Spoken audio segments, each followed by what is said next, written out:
Hai semua, selamat datang di channel Baca Saham. Pada video ini, kita akan membahas satu saham yang dulu harganya 950, tapi sekarang hanya 400-an saja. PBV-nya hanya 0,4 kali. Apakah saham ini bisa dikatakan mutiara terpendam? Tapi seperti biasa, semua pembahasan ini bukan rekomendasi dan hanya informasi. Ingat, kerugian kamu tanggung sendiri ya. Saat ini kita akan membahas saham GGRP atau PT Gunung Raja Paksi. Teman-teman bisa baca di sini bahwa perusahaan ini bergerak di bidang produksi baja dan mereka memiliki lebih dari 4.000 karyawan yang berdedikasi, lebih dari 20 produk khusus, lebih dari diekspor ke 40 negara, punya pangsa pasar sekitar 10% dan 50 tahun menjadi pemimpin dari produsen baja terintegrasi. Nah, ini merupakan jejak langkah dari perusahaan ini, di mana didirikan pada tahun 1990, listing pada tahun 2019, dan pada tahun 2021 menjadi perusahaan baja pertama di Indonesia dan Asia yang membeli kredit karbon berkualitas dari Climate Impact X. Ini merupakan komposisi pemegang saham perusahaan, di mana jumlah saham yang ada di masyarakat bisa dikatakan sangat rendah, dan mayoritasnya masih dipegang oleh pemegang saham terafiliasi. Kita lihat sekilas untuk prospek yang dimiliki oleh perusahaan ini, di mana adanya prospek dari proyek IKN dan pemanfaatan anggaran infrastruktur tahun 2023, baik itu rumah susun, sekolah, jembatan, pipa gas alam, dan lain sebagainya. Sekarang kita lihat sekilas untuk probabilitasnya. Berhubung saham ini listing kurang dari 10 tahun, maka data yang terupdate adalah tahun 2019 hingga 2023. Nah, teman-teman bisa lihat di sini bahwa saham GGRP ini cenderung naik di bulan November dengan probabilitas 75%. Sebaliknya, pada bulan Januari, Februari, dan September, saham ini punya probabilitas yang sangat rendah. Dan di tahun 2023 ini masih turun sekitar 13,4%. Untuk bulan April sendiri hanya naik 0,9% saja. Sekarang kita akan lihat untuk laporan keuangannya yang disajikan dalam dolar Amerika Serikat. Pertama dari sisi aset yang mencapai 1,1 miliar dolar. Angka ini mengalami peningkatan dibandingkan tahun 2021. Mayoritas berasal dari aset tetap sebanyak 741 juta dolar. Angka ini mengalami sedikit penurunan dibandingkan tahun sebelumnya. Dan ada juga saldo persediaan sebanyak 258 juta dolar. Untuk saldo kasnya sendiri berjumlah 87 juta dolar. Kita lihat untuk komponen dari persediaan. Ternyata perusahaan ini punya persediaan yang paling banyak dalam hal ini adalah barang jadi sebanyak 116 juta dolar. Angka ini sedikit menurun dibandingkan tahun sebelumnya. Nah, di sini ada hal yang teman-teman harus garis bawahi, yaitu penyisihan penurunan nilai persediaannya yang tetap. Artinya perusahaan optimis bahwa persediaannya bisa berputar dengan baik sehingga tidak perlu dilakukan kenaikan penyisihan penurunan nilai persediaannya. Dan hal itu harus kita konfirmasi lagi dari aspek laba rugi yaitu penjualan perusahaan.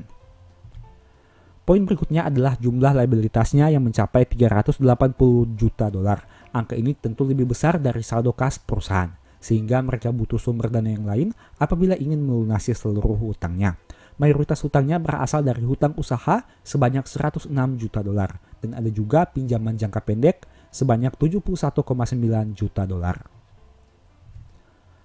Hutang usaha perusahaan merupakan hutang yang timbul dari pembelian bahan baku, yaitu untuk pihak ketiga dalam mata uang dolar Amerika Serikat dan mata uang asing. Nah, di sini teman-teman bisa lihat bahwa mayoritas hutang usaha perusahaan berasal dari mata uang asing, sehingga tidak menutup kemungkinan adanya pengaruh dari selisih kurs. Poin berikutnya adalah dari sisi ekuitas dengan jumlah 806 juta dolar. Sayangnya, mayoritas ekuitas perusahaan masih berasal dari modal dasar dan modal ditempatkan serta disetor sebanyak 573 juta dolar. Dan saldo labanya sendiri hanya menyumbang 132 juta dolar jika dibandingkan dengan jumlah ekuitas yang mencapai 806 juta dolar. Poin berikutnya adalah dari sisi laba rugi, di mana penjualan bersih mengalami peningkatan dari 721 menjadi 945 juta dolar, dan beban pokoknya juga mengalami peningkatan. Nah, sayangnya, karena kenaikan beban pokok yang jauh lebih besar dari kenaikan penjualan, Laba brutonya belum bisa bertumbuh, di mana mengalami penurunan dari 104 turun menjadi 88,3 juta dolar di tahun 2022 ini. Kita lihat sekilas untuk detail dari penjualan bersih, di mana komponen baja, lembaran, dan turunannya masih mendominasi dengan angka 656 juta dolar. Dan ada 3 perusahaan yang berkontribusi lebih dari 10% dari total penjualan bersih perusahaan, yaitu PT Inti Sumber Baja Sakti, PT Harapan Jaya, dan PT Agung Daya. Untuk persentase dari total penjualannya, teman-teman bisa baca pada tampilan berikut ini. Nah, di sini ada hal yang teman-teman harus garis bawahi, di mana saldo penghasilan lain-lain mengalami peningkatan dari 11,1 naik menjadi 26,1 di tahun 2022. Hal itu disebabkan karena adanya peningkatan dari laba selisih kurs dari 3,7 naik menjadi 18,6 juta dolar di tahun 2022. Untuk laba tahun berjalannya sayangnya masih mengalami penurunan dari 61,8 turun menjadi 58,4 juta dolar. Kita lihat sekilas untuk IPS-nya. Teman-teman bisa lihat bahwa dalam 4 tahun terakhir, IPS di tahun 2022 menjadi yang terbaik. Sayangnya, perusahaan sempat mencetak kerugian pada tahun 2019 dan 2020. Untuk aspek dividen, saham ini belum bisa dikatakan konsisten, di mana hanya pernah membagi di tahun 2022 saja. Dividen yield-nya sekitar 1,67% per 5,8 dengan PBV 0,4 kali, yang berarti dengan modal 1047, saham ini hanya dijual dengan angka 446 dengan kesimpulannya lebih murah dari modal per lembarnya. NPM 6,1 dengan ROE 7,2%, angka yang tidak terlalu memuaskan. Dan DER-nya meskipun hanya 47%, tapi saldo kasnya belum mampu untuk mengcover seluruh hutang perusahaan ini. Untuk kinerja harga saham dalam 3 tahun terakhir masih naik 3,7%, tapi secara year to date masih turun 12,5%.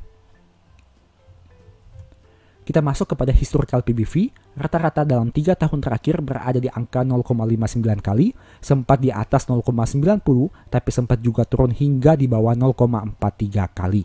Dan hal ini bisa disimpulkan bahwa saat video ini dibuat, saham ini diperdagangkan pada PBV di bawah rata-rata 3 tahun terakhir.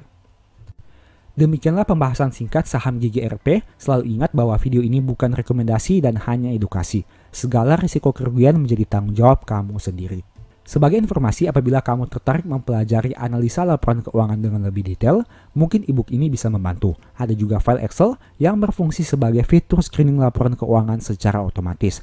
Dan untuk detail selengkapnya, silakan baca pada tampilan berikut ini.